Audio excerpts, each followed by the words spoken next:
Good morning, everyone. Welcome back to the next edition of our Female Founders events. I'm really excited for today's discussion. We've got such a wonderful panel for you addressing such an important topic. When we had our Female Founders Open Advisory meeting back in February, the concept of building a diverse board and leadership team, gender diverse board and leadership team, was one of the strongest needs that came out of that meeting. So we're really looking forward to today's discussion. Just a reminder, the Female Founders Network is an LSX project all about supporting women in health and life sciences. I'm just going to give a brief technical introduction before I hand over to our wonderful panel. So you can use the chat function today to correspond with other viewers. We've got so many of you signed up today and really looking forward to a great buzzy discussion. If you have specific questions for the panel, please use the Q&A function to put questions to them. It's just a much easier workflow for them to follow that particular function. Now we've got lots to get to, so let's dive straight into our discussion on building a gender diverse leadership team and board. And with that, I'm really pleased to hand over to today's moderator, Malcolm Salander from Precision Biosearch. Malcolm, over to you. Thanks, Angela. Welcome, everybody. So Malcolm Salander, Precision Biosearch. I spent 15 years recruiting across life sciences across UK, Europe and North America. Firstly, I want to start by recognising that diversity and inclusion takes many forms. So our focus is going to be somewhat narrow today on gender equality. There's lots of different social, economic, race issues and biases and inequalities that influences all forms of D&I. But hopefully even this narrow conversation could lead us to think about other areas and improvement generally in diversity. Looking at gender, progress has been made. Just taking the UK as an example, I think the UK FTSE 350 is now getting to the point where a third of its board members are women, but this has not been seen in venture-backed life sciences companies. If you look at the recent Deerfield case study, where an analysis of 140 businesses found that nearly half had no female board members. So taking a step forward, we've got a fantastic panel from industry and from investment who are going to discuss the various issues around this with a real focus on actions, on realism versus the idealism of this and what we can take forward from here. So I'm just going to introduce in the order that I met them this morning. So first we have Karen Blesham, who's the Chief Executive Officer at Oaken Healthcare. She was recently recognised by Forbes for shaping the future of women's health, and she's joining us today from Israel. Thank you. Good to meet you. Thank you, Malcolm. Nice to meet you too. We have Sabine Dongdion, who's the Managing Partner at Gieto, a next generation fund with 250 million under its management. And she's joining us today from France. Thank you, Sabine.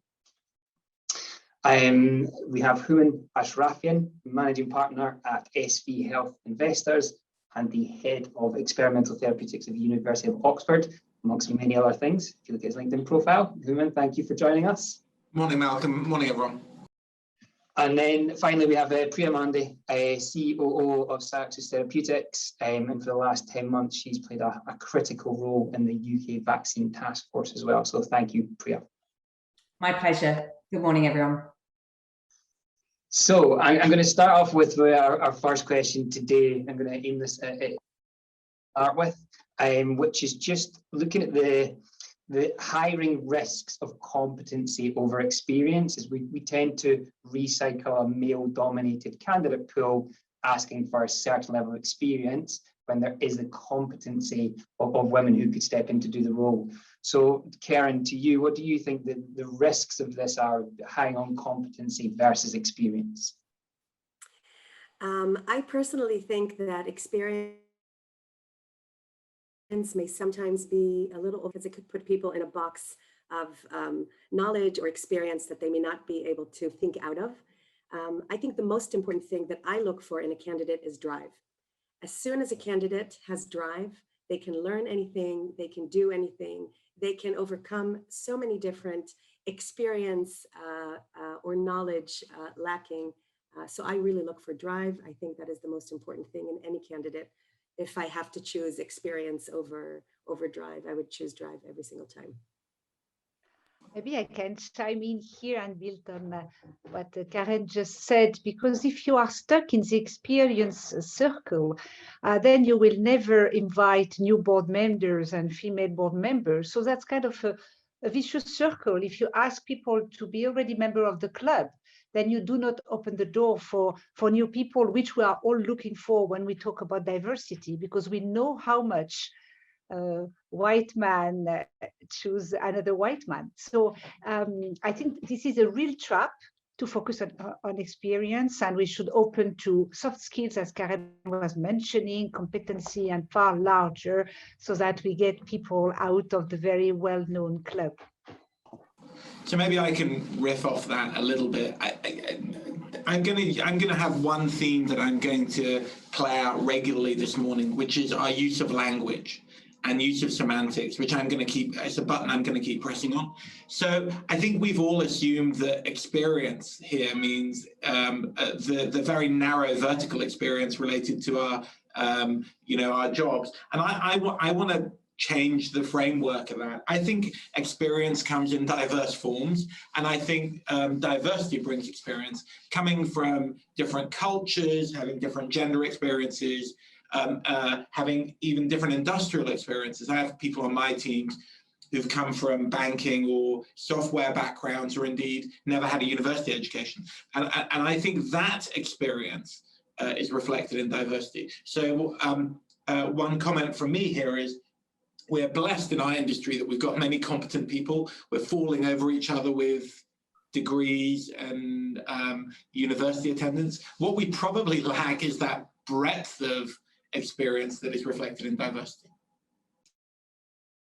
Yeah, and so picking up on the language, I also think that, the two are not mutually exclusive, right? And I think, it's not a trade-off analysis. I mean, I think one has to look at the composition of the rest of the team, the fit, because, having a team where everyone has got the same experience surely cannot be a good thing.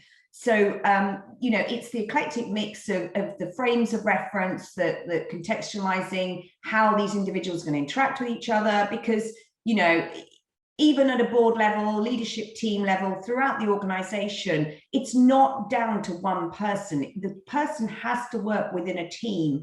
So I don't see the two as mutually exclusive. I think you need competency, you need experience. Sabine was talking about the other sort of softer skills. And I think you actually want a mix of all of that in those dialogues, in those debates, at the board table, so that you've got that, you're actually building on everyone's individual, competencies, everyone's individual, perspectives, so that your cumulative, your synergy at the end of the day is greater than the individual, some of the individual parts. And indeed, if we talk about clear actions, the way you brief the headhunters and what you ask for is key, because then they bring the selection. And if we do not demand for parity, gender for parity, I was asking the headhunters to say, I will see as many men as women. So if there is only one woman, I will see only one man. So the way you will ask your headhunters to define the criteria is also very key. So the way you describe the experience, the past experience, the competencies, or whatever are the criteria you are looking for will be very, very important to really try to find the right people in the right position. I want to add to what Sabina is saying, and to say that the culture here in this part of the world, we're in Israel, is very, a friend would bring a friend would bring a friend who knows someone. And it became very popular to be in groups of female leaders, thought providers, or thought experienced leaders. And these are great groups to also be able to allocate a lot of talent. And then you have also a recommendation on a specific person. So not only ask for a headhunter, but also ask within groups of women that you feel are trustworthy, where you can say, I'm looking for this and that position, could you recommend someone? I think that's also very important, to ask exactly what you want. So and if I could be a little bit controversial, Sabine said, make the request. I mean, I don't understand why we need to make that request. I mean, we went out and did a search, and actually I think this is where search firms and executive search firms can really help us. Actually, all of the shortlist, the candidate list, there wasn't a single woman on it, you know, and actually we then had to go back and said, where are the women? Now, we had given a very, very competency-based profile. It was a leadership role. So I mean, yes, maybe we should be requesting, but I also think that there is a role for the headhunters to not have to be asked. I mean, it should be ingrained that they are going out and seeking a very diverse network, not going to the specific, you know, the old networks, but also being more progressive and maybe expanding where they're sourcing talent from, because we know that there is a huge qualified talent pool out there. They just need to be tapped into. I like very much. Yeah, sorry. No, so all I was going to do is make one. Priya's much smarter than I am. On our search request now, what we do is we've now introduced a single line, which is to say we would encourage female applicants to apply. I thought this was a pretty dumbass thing to do, but it turns out that it changed the number of applicants we were having. It's remarkable, you know, the notion, and again, it comes, I'm sorry to bring it back to language. Let me just say something controversial. The imperative to do what Priya's described is not a moral one. As Jennifer Eberhardt said from Illumin Capital, it's a fiduciary one, right? And we'll get into the numbers and the statistics, but there is no doubt that changing the framing of how we recruit people, whether through recruiters or through the application form or through the spec, all you need to do, I mean, it's certainly not all you need to do, but one aspect of what you need to do is just simply give people a license to participate. It's all good points. And this comes back to this idealism versus realism, because some of these issues or some of these have been tried over the years. Very often, maybe using experience is the wrong word, but track record. A job description still falls down to a track record in this job. And there is a risk adverse approach to hiring to say, I'll go with the proven track record versus the competency. So how do you negotiate that with a board or with investors to say, I'm going to take a candidate who doesn't have the track record, but I think has the competency?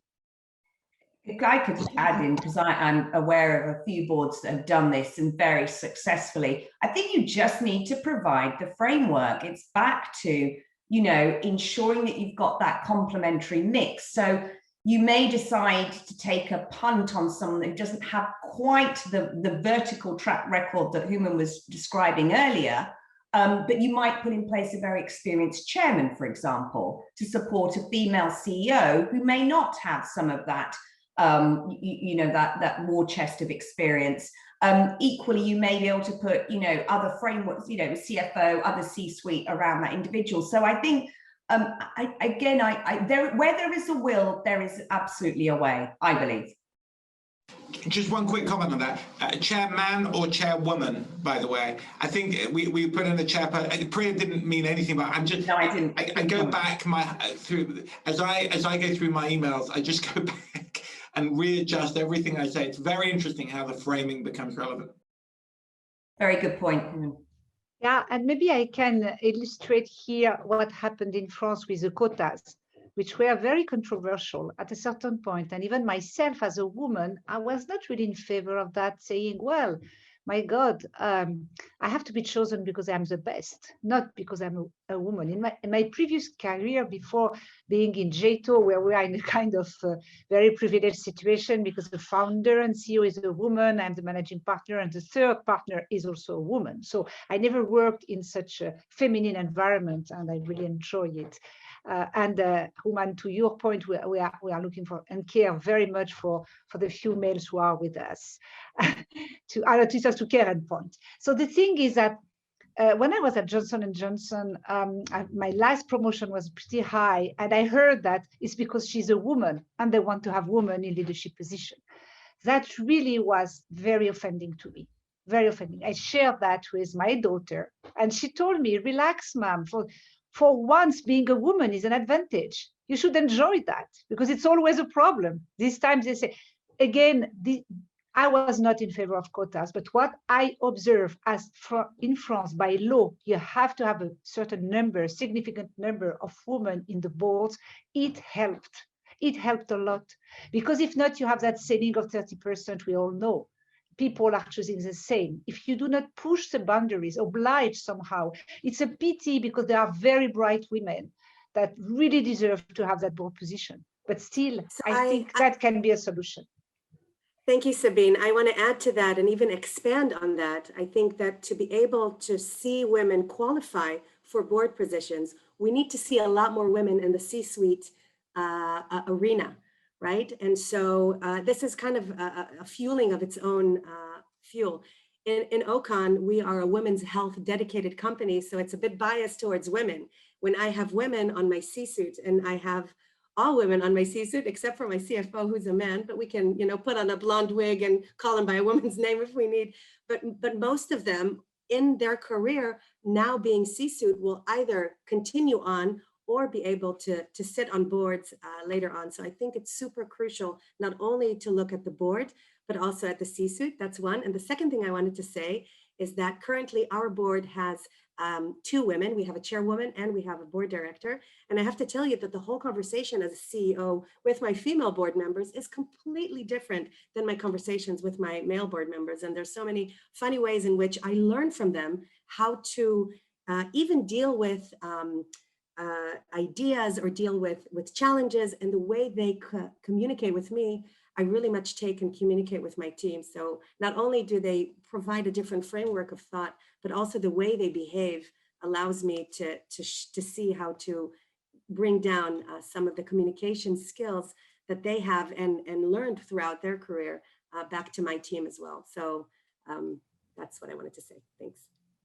I saw in the chat that Denise made the comment about extending it through the organization, although the focus tends to be on boards. So if you look within the UK, and I think this is a fabulous international panel, so it's great that we've got this international perspective, but within the UK, we've seen an increase in girls entering STEM, so science, technology, engineering, and maths type subjects. That's increased 50% over the last 10 years. So those millennials, those individuals coming through into organizations and indeed, continuing their careers, they need to be able to have those role models. So I believe they need to be able to see individuals at the different levels of management all the way through up the leadership team, and it needs to be relatable.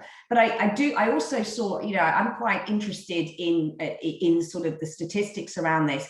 So from an academic perspective in the UK, we still only have 25% of the professors in the UK are female. So there is something that is systemic, not just within life sciences, not just within the biotech ecosystem, but broadly within the STEM arena, whereby we need to almost just think think differently, encourage that transition, but it can't just start at the board. It absolutely needs to start at every level of the organization. So Priya, I'd like to pick up on 2 or 3 points that were made. Actually, I'm going to start with, rather boringly, I'm going to go back to my core language themes. And I'm going to start with something that Sabine said. So I'm going to make 3 quick points. One is, I think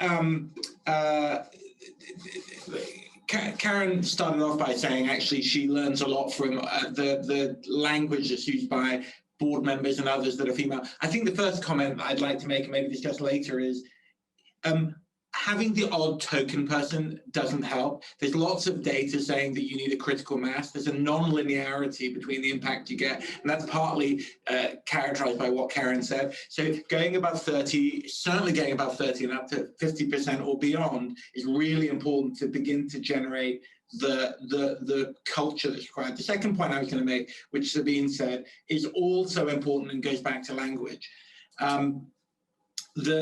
Often when we give feedback to women, the mechanism and pattern of feedback is different when given by men to women than there is to men. So there's quite a lot of psychological literature that the way women are spoken to, both in the context of positive reinforcement, but also to point out errors, feedback, provide appropriate challenge, is different. And I really want to think about how we frame that language. That's appropriate at some levels because we need to tailor our feedback to the individual we're talking to, but actually often it means that people avoid useful feedback.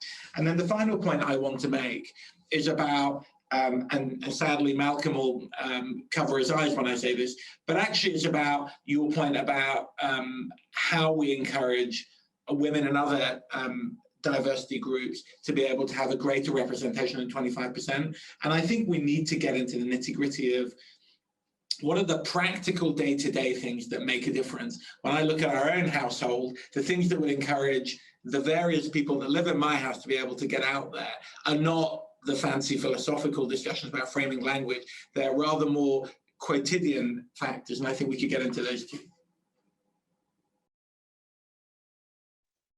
So to pick up on this, it's a huge topic, this idea of the semantics and the feedback, and to Priya's point about this being systemic across STEM, I can see that, I can believe that.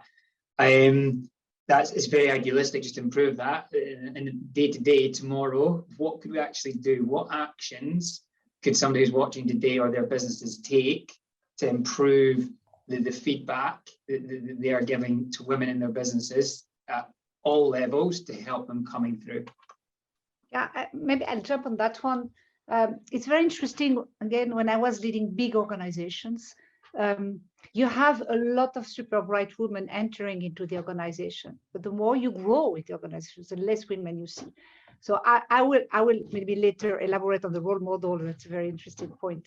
But here, what I observed as a manager of women, or as myself when I was having some, development or discussions, I think the way women, and back to the semantic, the women express their ambition is different. And you have to train your managers to be very careful about the weak signals. I do not say that women are less ambitious, I'm sure not, but they express in a different way because of cultural bias or because of my own education. For instance, I never said that I want to become president of the company. But that was my internal ambition. So when you're a manager of women, when you are a woman, observe how your colleagues are talking. It's not to copy, but observe how assertive they can be sometimes. And when you're a manager, which I was, and then you have to work on yourself to be super careful to capture the weak signals.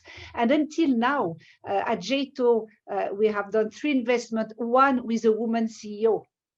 And we had really to unleash their ambition. Go for the CEO position. We will support you. You are able, you have all the competencies, the charisma, the knowledge to be the CEO of today and tomorrow in this company. So I think if you can be trained or pay special attention, I think the way women express their ambition is different. I think that's wonderful, Sabina. And that's exactly what happened to me at Ocon. Our investor, a group of very talented men, said, take this position. We're going to put a lot of money on your head, take this company and run forward. And I think that allowed me to do what I do today so well. That faith and that push, because I would have never put myself there, not because I didn't think I was worthy, just because I didn't think it was something that would be, potentially possible. The company was under so much distress. I thought, if they want to close it down, then, that's because they know what they're doing. And so I totally agree with you. We have to really look for the nuances and look at the talent in our team and ask them to really try to put themselves forward. Us women have a very hard time, I think, also in self-presenting. We think it's, it's egotistical, or because we were brought up in a way where, we have to be a lot less aggressive. And I think even that brings a lot more when we look at C-suits, because women are less risk averse. You see that decisions are made with a lot more thought, a lot more depth, a lot more insight. I see my team always in awe because they have so much insight, and because of their background and the risk averseness, this allows us to make really good decisions. So thank you for that. I think that's very important. Yes, can I ask you a question? So you've been promoted when the company was in a difficult situation? Exactly. We were almost bankrupt. Yeah. So it's interesting because on the trajectory of growth. One of the positions I got during my career was really in a tough situation as a business unit leader at Janssen. And I was so thankful to my boss to give me the opportunity. And I thanked, I don't know how many times. Some months after, I heard that 2 male colleagues refused that position before it came to me. It was a lot of fun because I said, my God, they give me such an opportunity. It was really a turnaround, a real, very tough business situation. We made it. For me, it was very different. I was in denial. I did not know what was going on in the company. I was just there for a few months as a VP sales. And, you know, we fixed the board, we fixed the management, we fixed the products, we fixed the patents, we fixed everything, but it was more denial than thankfulness. Today, I am so thankful for the opportunity, but I didn't see it that way then. We've talked about language and also about getting into actionable items. And when I listen to Sabine and Karen, and also when I reflect upon my own experiences, you know, it's about action. It is about it. This doesn't happen subliminally, right? There has to be positive action. And to be clear, I'm not talking about positive discrimination. I'm just talking about having the conversation. And you know, the concept of not just having the conversation, and I don't know, you know, we haven't talked specifically around quotas and targets, but having that self-awareness, because it works both ways, right? It's the individuals, it's the women or the diverse workforce, whatever that is, may not just be female characteristics, putting themselves forward, but also the acceptance and the willingness for the board or the investors or whoever the decision makers are to take a punt on that individual for whatever reason. And so I think there is, you know, there has to be a conversation around it, has to be a sort of positive action approach. And part of that, and you know, I may as well refer to it now in terms of looking at where the targets are set or somehow some sort of metric or some sort of quota type system and you know, research, and also the German system where they put a quota in, they have the 2 supervisory board and then the next board down, and they put this target in on the supervisory board and they manage to achieve it within a few years, you know, and I know that they're sort of, having read some articles, that they do attribute it to the fact that they put attention and they put the spotlight on the issue. I don't think we need quotas necessarily at all. I think actually the most important thing is spotlighting the issue and then taking the action, which I think Karen and Sabine sounds like, you know, someone somewhere was having a conversation about we need to give this person the opportunity. I'd love to pick up on that, but so I spoke to, I'm lucky enough to have an excellent female partner in Kate Bingham. 44% of our portfolio CEOs are women, and I rang them up, a few of them yesterday. And this morning I run a small clinical consultancy. Well, I don't run it, in fact. There we go. I'm chairperson of a small clinical consultancy. And we have an over 50% female representation. So I rang the CEO, Emma Tinsley, this morning, who's an excellent young CEO, by the way. And I said, look, what are the lessons? You know, tell me what we've done well. Her starting point was, don't you know?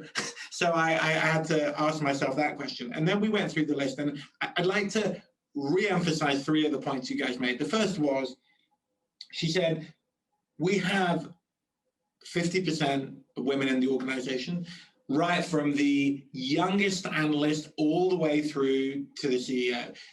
So as Denise Scott Knight has called out, it's not about the board or even the C-suite or even the leadership team.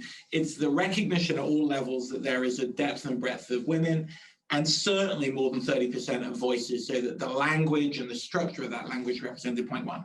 Point 2 was the imposter theme that I want to bring out, and it's absolutely crucial. So when she was our CFO, when I asked her to step up, her reaction wasn't, yes, okay, let's go. Her first reaction was, do you think I can do it? And I think that it comes to my point about how we provide feedback to our team in a systematic way. We need to provide that feedback linearly, but adjust our language and our approach to the person we're speaking to in the broader sense. And the final thing she told me, which I had not reflected on deeply, but actually Karen pointed out was, she said, look, we went away and changed the language of our objectives, because she said, you know, as boys, you're used to wanting to dominate, to win, to be the only person. So that's the language that we had handed over, actually. And what she said, and Karen, it was almost your exact words. She said, as girls, when we're growing up, her words were, we're taught how to smooth things, how to not create edges, how not to drive a confrontation. And you boys seem to love that. And so what they did not only is have the language around the culture, but actually our objectives is really interesting. There's no win, dominate, own. That they've taken all of those out of the objectives, and it's about achievement, conciliation, etc. And I think, Karen, the point you made about, again, it goes back to language and framing, is really, really, well, I've learned this morning, is really important. I totally agree. I mean, it's amazing how much the imposture piece is really part of my life. So I can only agree with that. And when Karen is talking about her own story, it's like as if her male investors authorized her to become a very bright CEO. So that's really funny, because we are still facing the same issues or difficulties. I just want to make a point about the inclusive approach, to bit on what you said, Human. And it's not only for women, by the way, for other cultures as well. It's so important to build diversity in the team, starting with gender diversity, which is the more visible one, and also in terms of styles, in terms of leadership style, in terms of culture. Because if you are not in a diverse team, you see only one part of the world, and you cannot anticipate what will happen. You see only what people like you are seeing, so there is no interest because you already see that. So the inclusion piece is really about what you said. Pay attention to the differences and how you accept them. Just an anecdote, when some of my previous position, I was leading a business in a cluster, so Russia, Turkey, Middle East, and Africa.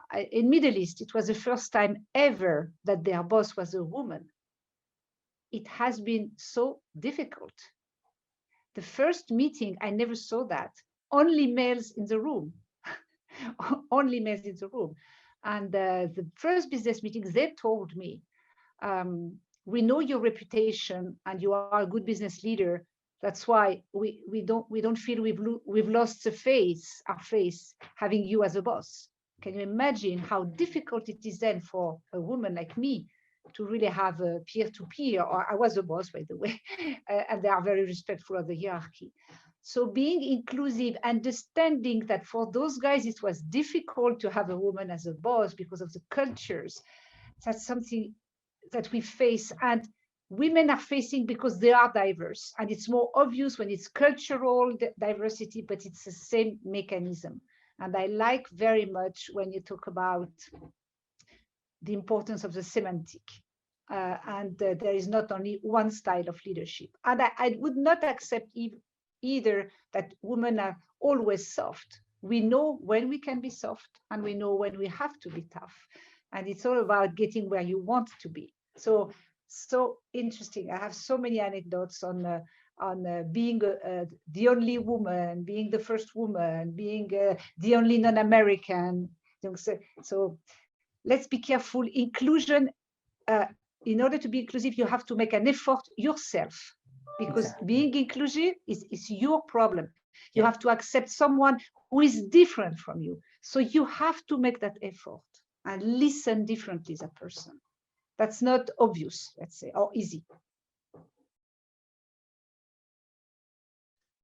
Good, thank you. So picking up on some of those points, I think gender stereotypes, there's research that suggests that they're formed by the age of 6 years old. So this could tie into the systemic issues within STEM that Priya was talking about. There is evidence, and not everybody agrees with this, but there is evidence that you can remove bias from job descriptions from your company objectives. And there are masculine and feminine words, but even that can be considered somewhat controversial. Not everybody agrees with that, despite the research behind it. One thing I wanted to pick up on, because it's a clear action, so to Human, you talked about you being able to change the feedback.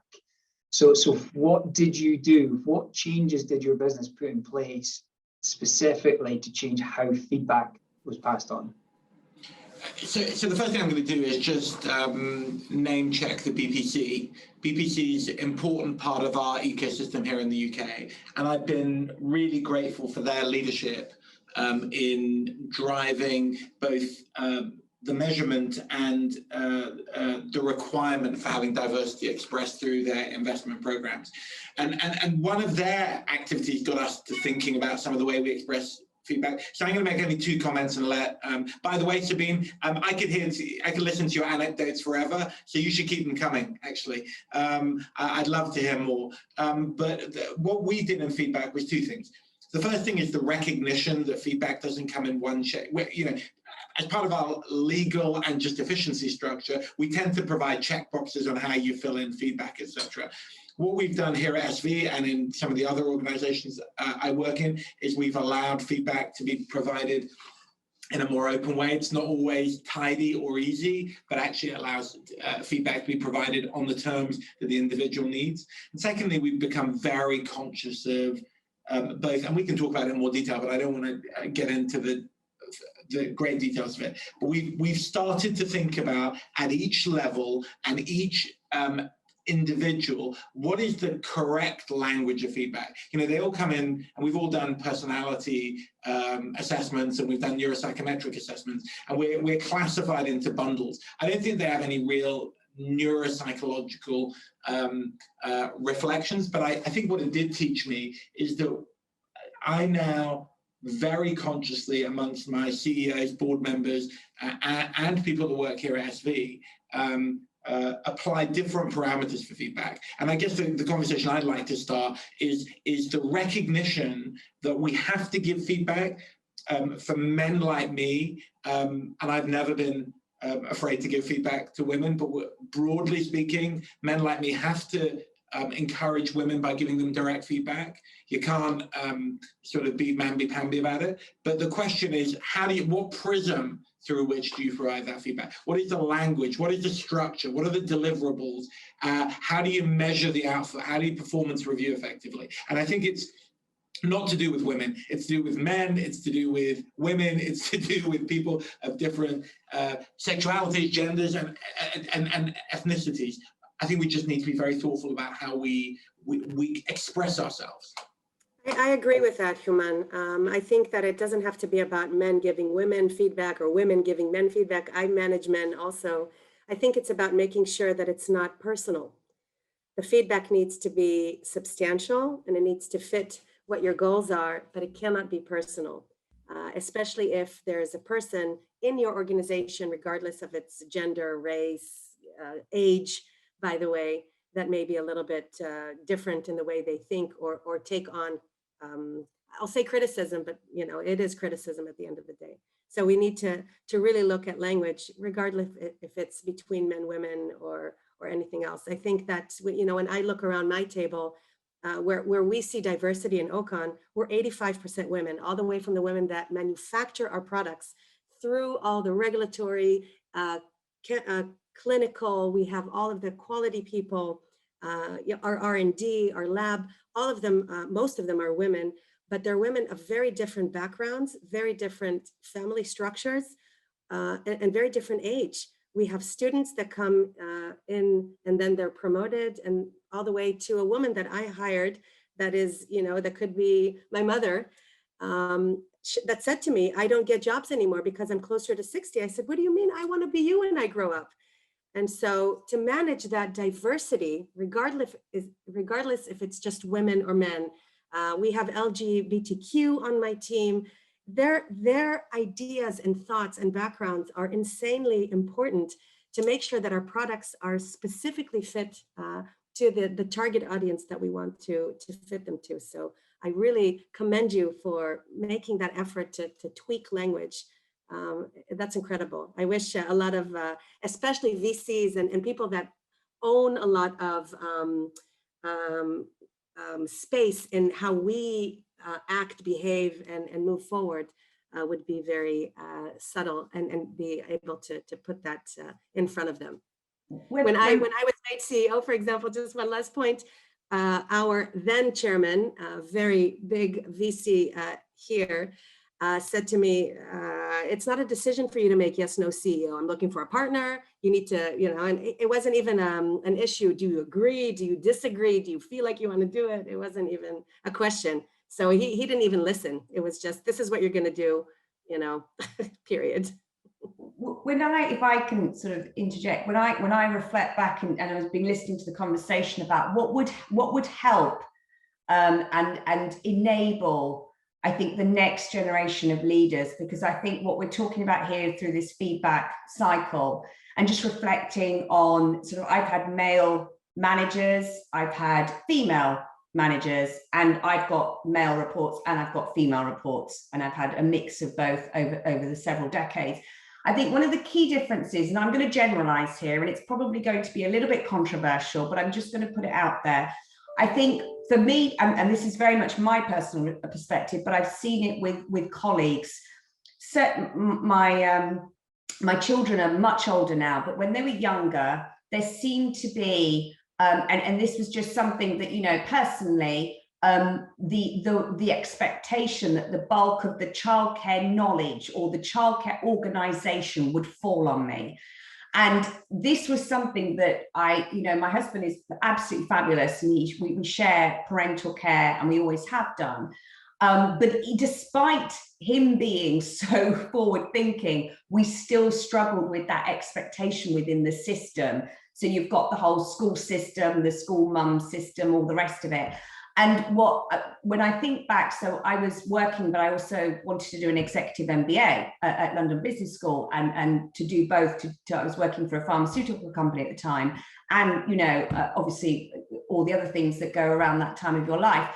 And what was important was having that conversation. My boss at the time was male, but extremely supportive. And in fact, the whole network, that whole sort of VP, SVP level in this big pharmaceutical company, they were all male, okay? There wasn't a female anywhere in sight. But I said, I want to do this MBA, but I also want to have kids. You know, we had those honest conversations. Now, I know that, that not everyone is perhaps able to have that. But I do think when I look back, enabling staff. So what I make sure I do with my staff is treat them remembering that in the past. So, you know, I insist that they go to the school concert. I absolutely insist that they do the sports day. But I also insist that they deliver on what's needed. You know, programs have to be delivered, value has to be created. Our shareholders wouldn't expect anything less from us. So I think there is something about enabling that. I mean, you know, my husband and I were joking last night, he still, even after 17 years, doesn't remember when half term falls. I mean, it's the same weeks every year, and he still manages to put in a critical meeting or a critical thing when we could go away. So I just think there's some sort of, you know, it's just different things that different people are good at. I'm not sure I have a solution or an action for your husband's half-term booking, but I know. Wait a minute, put it in the diary. Put it into the diary. And then, you know, on my phone, this is the solution, by the way. Birthdays and half-term. Malcolm, I just want to get Priya or Sabine or Karen to talk about one thing. Priya used the word network, and it reminded me of the concept of network. Karen, we're rather like you. We don't perhaps do so much through, you know, hire someone who hires the next person, etc. But actually, you tend to hire people who are in your immediate hinterland, right? You know, you think, I need a COO. Who do I know? I've got these 3 names. You go, you know, at least that's what I do. Maybe that's a mistake. And one of the questions for me, and it's hard for me to answer, so I put the question out for the group, is what is the advice for emerging talented women to get into those networks? How does one get oneself into the ecosystem so you're remembered and visualized? I think the most important thing, I said this in the beginning, is drive and guts. You just have to put yourself out there. And I always say, don't ever feel that you're giving your talent or your experience for free. But if you can help someone along the way, And I help anyone that ever wants to talk to me, consult with me, ask for a connection that I have perhaps. And I think LinkedIn is fantastic in that sense, because you can see who you know mutually. So I really, really push my team, my friends, everyone I know to go and really put yourself into a network. You know, I do a lot of, I give back to the community also. Okan, as a corporate governance, we adopted a lot of women in the space that, you know, come out of the prostitution cycle, and we give them jobs and we give them coaching. And it's something that I really ask my team to do, and they embrace it, because I think we're very privileged with, you know, the fact that we have jobs and we can, you know, contribute to the community, and we need to give it back a little bit. And so what I always say is, now I'm part of your network, use me. And you have to get yourself out there, be in a network, get yourself into the groups on Facebook if you like Facebook, on Instagram if you like Instagram, on LinkedIn, and put yourself out there. And when you see anything that you can add value, go add value. Even if you're not getting paid for it, even if you're not getting acknowledged for it, someone will remember, oh, I know Karen was in women's health. Yeah, she may know someone who knows someone. Why don't I contact her? And that's how you build your network. I keep in touch with people from 25 and 30 years ago, even though I'm only 27, always, because I think it's super important. Super important. Network is everything. I give lectures to young women in high schools on what makes a woman successful. And I say 3 things only. You don't have to be pretty. You don't even have to be so smart. You have to know the area where you're interested in, know it well, because you'll sit around a table with guys and they'll poke at your knowledge. So you have to know. So study. You have to build a network, right? So everyone that sits next to everyone will be someone one day. And even if someone chose to be a housewife, right? She knows how to make the best chocolate cake in 5 minutes. You'll need that because you're going to be a super busy, you know, woman. So, you know, keep touch with your network. And the last thing is guts. Just put yourself out there. Don't be afraid to self-market. Do it in a smart way, in an elegant way, in a way that helps other people. But I really, Human, I really enjoy listening to you speak. You are something else. We got to get connected separately later. It's so interesting and energizing, Karen. But I will share a little bit different experience on my side. Maybe because I'm older, or I don't know. I recognize that I have been a disaster in networking, even if I am a super extrovert person. Why? Because all these events are in the evening. And when I was young, I used to have my kids. I was working very long hours. I'm an early bird. And when it came, the time was coming at 8 in the evening, PM, I was dead. I felt so guilty because I didn't care for my children. So most of the time, I didn't go. Now I regret. But most of the time, my husband, super supportive, only a woman would say that. Huh? I don't know a lot of males who say, my wife helped me a lot, even if the wife is quitting her own job because the guy is having a job in the US or I don't know where, which is always a disaster. Well, so in reality, I couldn't make it, even if I recognize that because my children are at home, my husband was taking care in the morning, I was supposed to get back, and I felt guilty all the time. Is that my education? When I was working very hard at the office, I was thinking about my children. When I was home, I said, my God, I left so many things in the office. So that imposture, guilty, we have to overcome that. We have to. You know, Sabine, that I can really relate to that. I can relate to the guilt because we're all there. We're all women and we all work. I always tell my team, I don't wish anyone a divorce, but I really, really recommend it. I really do. Because it gives you half a week without the kids. So I don't wish a divorce on you, but I recommend it, which allows you to really have a few evenings and one weekend, you know, to yourself. But on a more serious note, today's world has changed. COVID has done us such a great favor because we don't have to travel and physically network. We can network on LinkedIn, we can network on Facebook. It's great. We can look, we met incredible people today through Zoom. I raised my last round through Zoom. I met an incredible people I met through Zoom that are now my investors. And so I think that today is a very different time, Sabine, from what it was. Absolutely. Networking is much easier. I agree.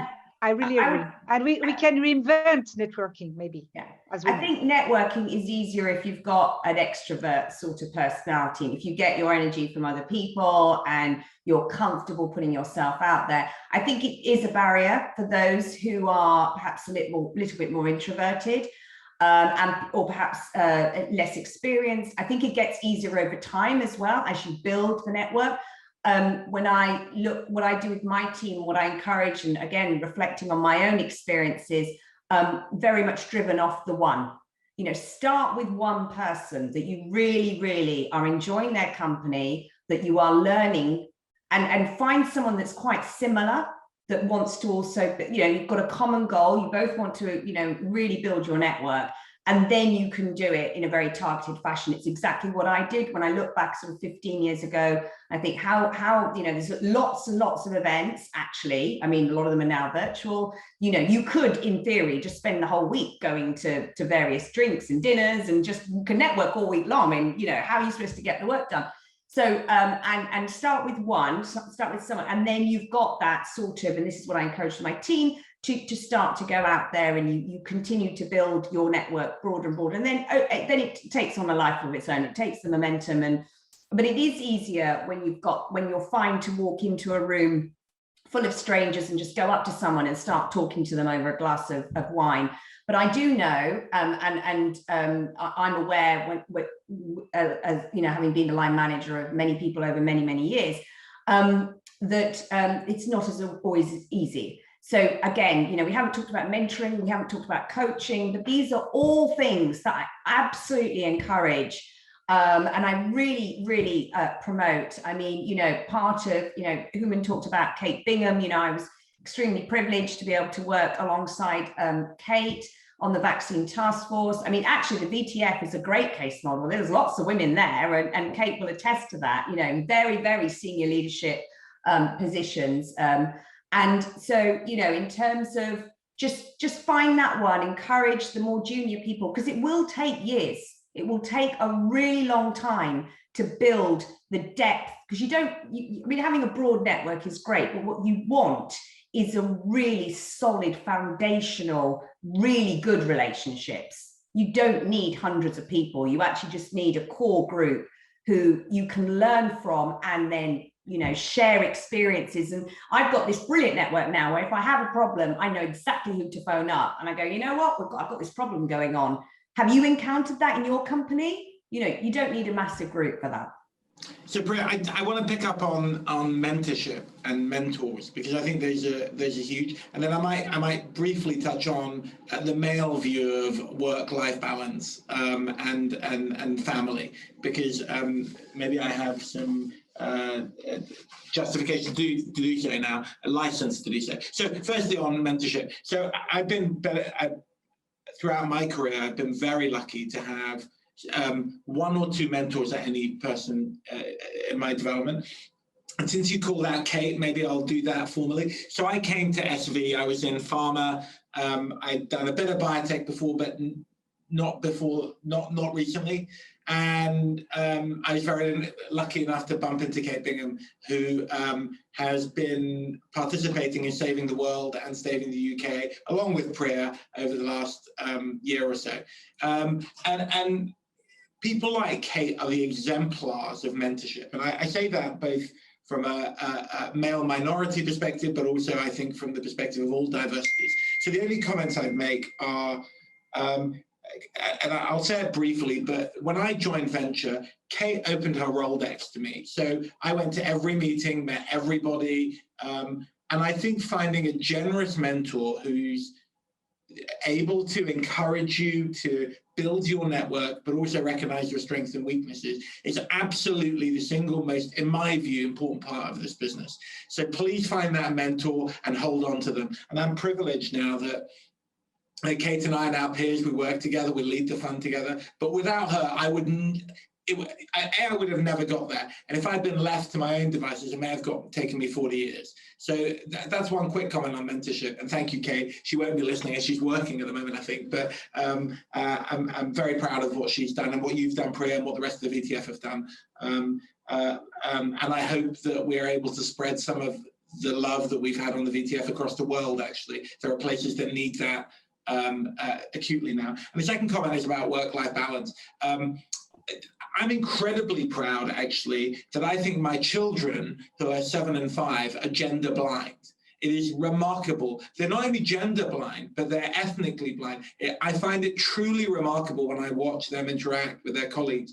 And the greatest crime we can have is to impose on them a template of bias. So what I try to do in our household is keep their innate and very valuable state.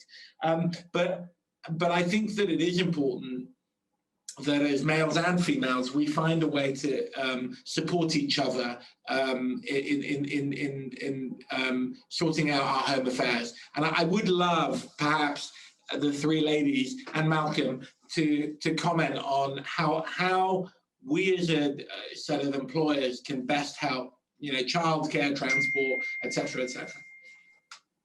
I can tell you that because my organization is mostly women, a lot of them find it very helpful if they can leave a little earlier, spend time with their kids, and then continue on later in the evening.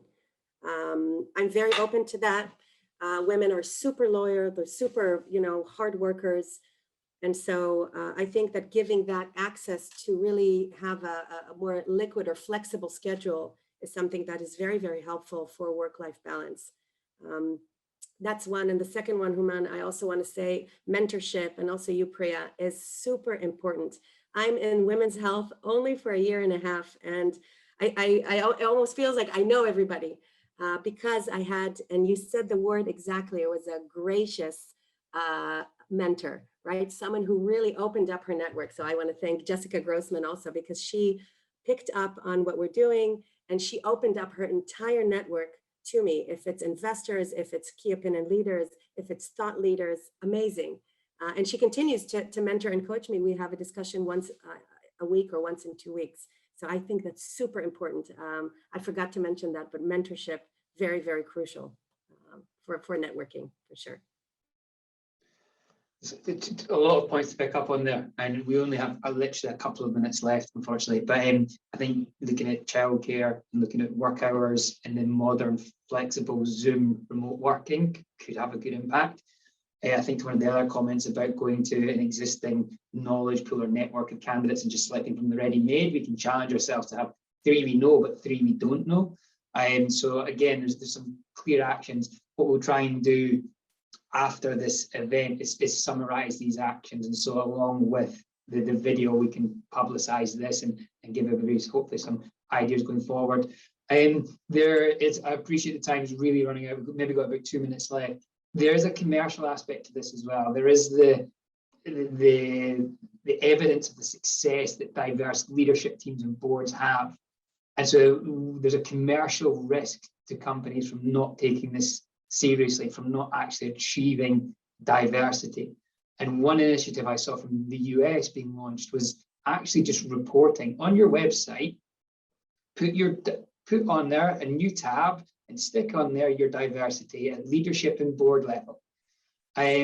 Just as a quick one to the panel, is that Malcolm, can I jump in very quickly? Two actually simple bullet points. The first is I'd strongly name check the BBC. They've got a policy in place around diversity. Please have a look at their website. They've got a bunch of parameters, including things that old men like me don't understand, like a Slack for diversity to disseminate and share information. Plagiarism is wonderful in this context. Learn from everyone around you.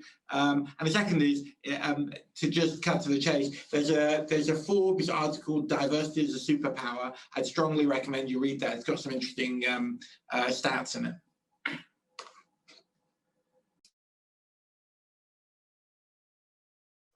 Great, thank you. And I think that is our time up, unfortunately. So thank you to all the panel. A very interesting discussion, very candid as well. It was greatly appreciated. I'll pass you back to Angela. Thank you, Malcolm. And thanks to such a wonderful panel for a really diverse and exciting and energizing conversation today. I don't know about everyone else, but I'm feeling really energized and excited for the future. We'll be sending this recording round, so please feel free to share it with your networks. I think it's such an important topic that we need to continue to address. And of course, if you'd like to follow up and be part of our Female Founders Network, we're looking for mentors, we're looking for members. We'd love to see you there. Just get in touch with me and hope to see you soon. But in the meantime, thank you once again to Malcolm and our panel, and goodbye.